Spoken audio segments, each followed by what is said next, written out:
Chapter 527, titled Celebrations and Revelations, serves as a heartfelt homecoming and epilogue after the climactic war in the beginning after the end. In this chapter, Arthur Lewin gathers with friends and family at his newly built estate for a long-awaited celebration, which happens to coincide with his birthday. We only have 2 chapters left, and a lot of people seem to be very upset about the way the beginning after the end story is unfolding, but that's the topic for another video. If you're interested in more the beginning after the end content, make sure to hit that subscribe button and comment your thoughts.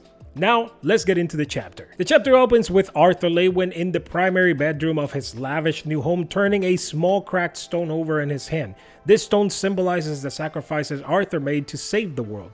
He briefly considers using a Roa's Requiem to repair the stone, but ultimately decides against it. With a sigh, he sets the stone aside and gazes around in wonder of his surroundings. Arthur's state is nothing short of magical. Built on the very spot of Ashburn where his childhood home once stood, the new mansion is a gift from allied races to honor the savior of Dicathan. It's described as more grand than any palace or castle that Arthur has ever known. The Glader royal family quietly acquired all of the land around Arthur's mother's old plot, while the dwarven lords set up a fund to maintain the state for as long as any Lewin lives there. Much of the mansion was grown, not built, by a team of titans and hamadryads, working with the elves mages from the reformed kingdom of Eleanor, and a Fjöden tree gifted by the Inthera clan that grows at the center of the house with pink leaves and rainbow glimmering fruit. Enormous mana crystals power the estate's many magical amenities, donated by Ceres, the Alacrian leader, after being reclaimed from a Gronas horde. Viru, an Atsuran ally, personally shaped a man-made lake on the property, filling it with water from Ephiatis.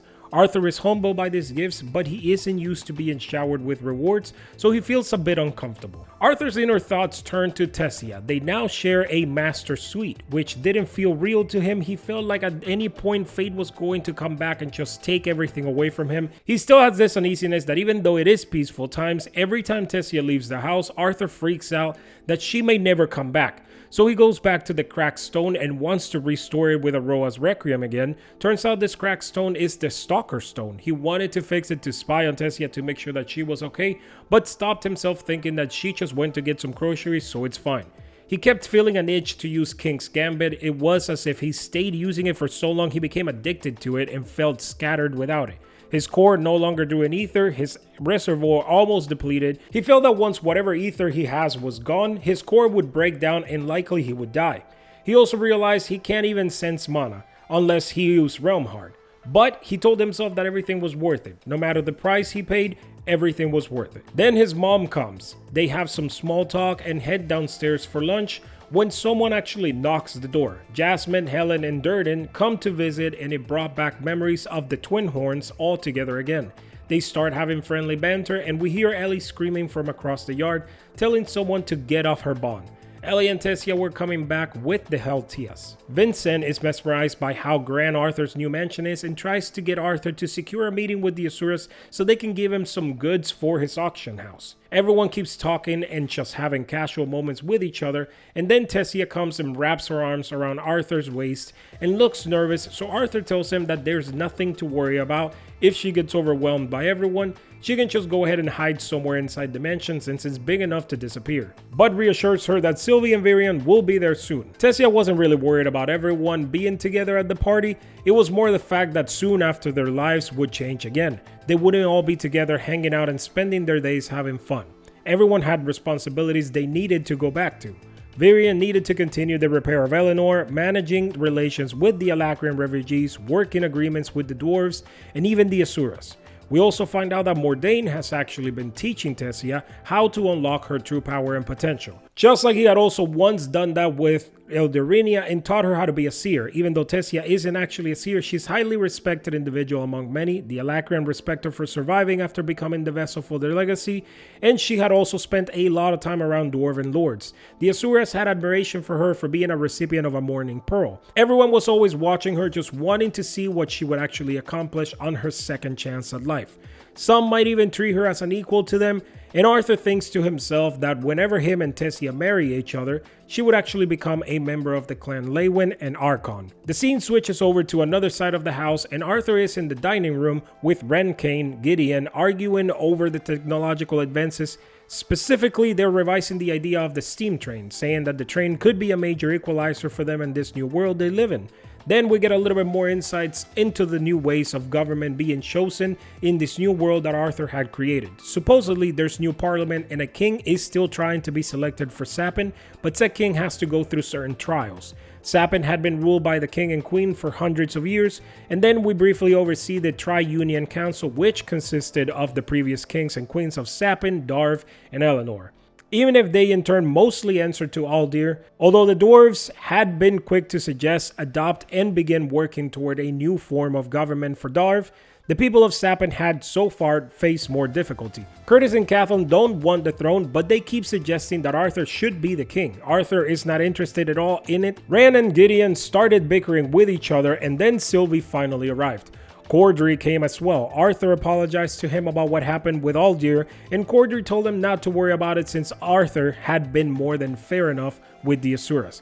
But he was wondering, where is Lady Meyer, because there is no sign of her or Kezes since everything had happened. Arthur had obviously explained what happened to her to the High Lords, but obviously they didn't divulge that information, so Arthur provided that for Cordry so he could understand. Shortly after, Arthur and his sister have a moment together where he clearly looks like something is going on and asks her, but Ellie refuses to answer. He keeps pushing and she finally opens up. She doesn't know how to live. Her entire life has been getting prepared for battle in training, but now that they are in times of peace, she doesn't really know how to relax.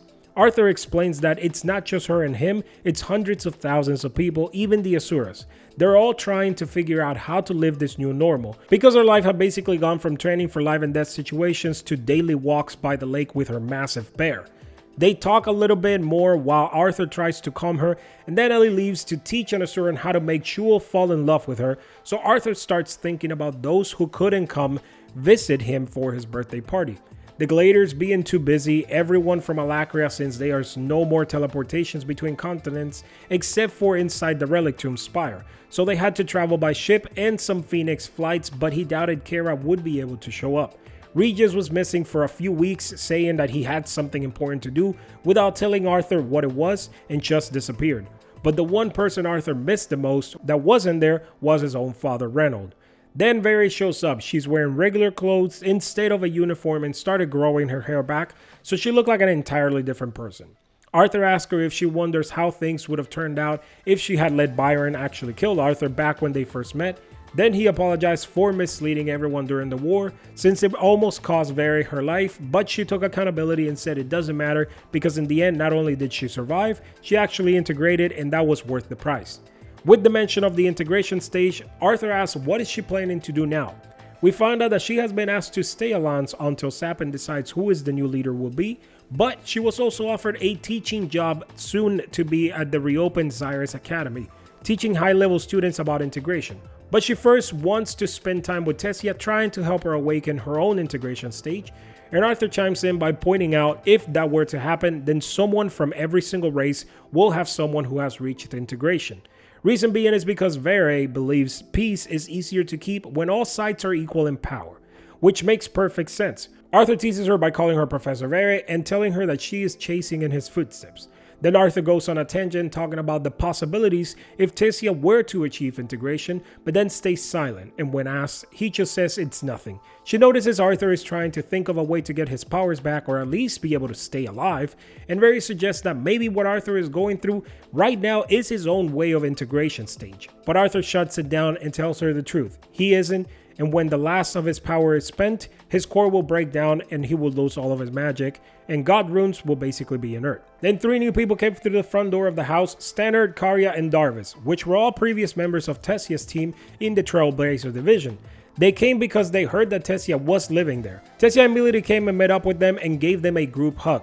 Tessia then blew a kiss to Arthur as she was walking away. Arthur pretended to catch it and then realized that Chul was actually watching the whole time, telling him that was a good move and he needs Arthur to teach him how to woo Lady Avignis, calling Arthur his brother in romance.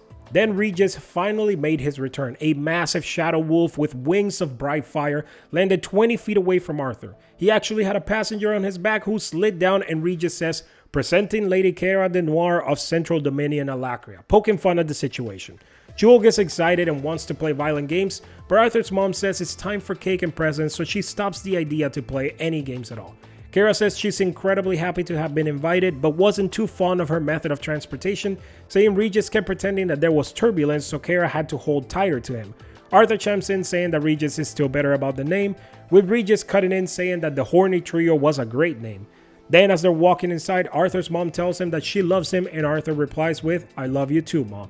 And that is the end of the chapter. A few revelations have been made, and we are shown some of the progress and the new paths for some of the characters that we have been following for years. But some questions are still left unanswered. Now, if you have been part of the forums, you know that a lot of people are very upset with the way that the chapter turned out. Me personally, I believe it fits, but I'd love to hear your thoughts. Let me know in the comments, what do you think?